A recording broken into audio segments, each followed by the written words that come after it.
لیکن دنیا میں بھی اس کی بڑی برکات ہیں۔ حدیث پاک میں آتا ہے داوو مرضاکم بالصدقہ، کہ اپنے مریضوں کا علاج صدقے خیرات سے کرو۔ ٹھیک ہے، علاج کرانا بھی سنت ہے، ڈاکٹر کے پاس لے جانا یہ بھی سنت ہے کہ اللہ سے امید کرتے ہوئے کہ اللہ اس سنت کی ادا کی برکت سے مجھے شفا دے گا۔ لیکن اس حدیث میں جو ہمیں ایک نسخہ بتایا ہے وہ یہ ہے کہ داوو مرضاکم بالصدقہ، کہ اپنے مریضوں کا علاج صدقے سے کرو۔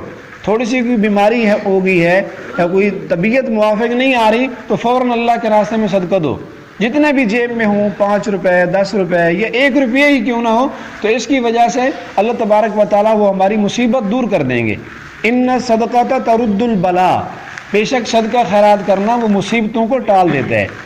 موسیٰ علیہ السلام کے ایک دور کا واقعہ ہے کہ ایک دھوبی تھا جو دریا کے کنارے لوگوں کے کپڑے دھوتا تھا، لیکن اس کی عادت یہ تھی کہ جب اس کو لوگ کپڑے دے آتے تو وہ کپڑے ٹائم پر واپس نہیں کرتا تھا۔